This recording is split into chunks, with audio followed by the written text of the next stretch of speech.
शिरपूर तालुक्यातील अतिदुर्गम भागात टिटवापाणी गावाच्या परिसरात वन विभागाच्या जमिनीवर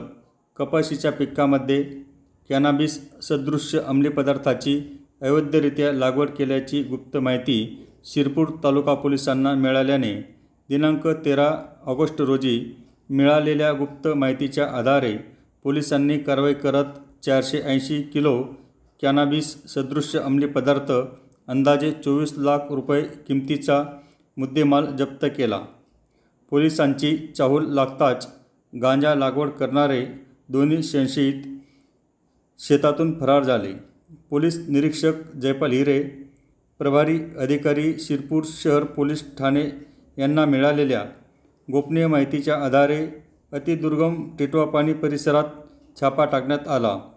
यावेळी 2 शासकीय पंच,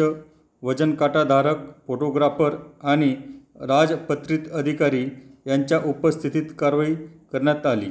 यात आरोपी मदन भरतसिंग पावरा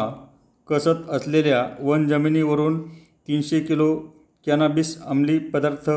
त्याची किंमत 15 लाख रुपये व आरोपी अमित थावऱ्या पावरा कसत असलेल्या वन जमिनीवरून 180 किलो कॅनॅबिस अंमली पदार्थ, त्याची किंमत 9 लाख रुपये असा एकूण 480 किलो कॅनॅबिस अंमली पदार्थ, त्याची एकूण किंमत 24 लाख रुपयाचा मुद्देमाल जप्त करून शिरपूर तालुका पोलीस ठाणे येथे NDPS ॲक्ट प्रमाणे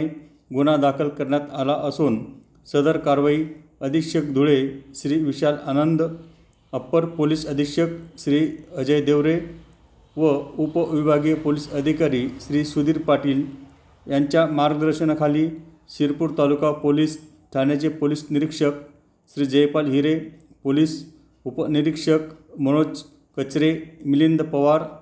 पोलीस अंमलदार संजय चव्हाण, सागर ठाकूर, संतोष पाटील, संजय ठाकरे, कैलास कोळी, योगेश मोरे,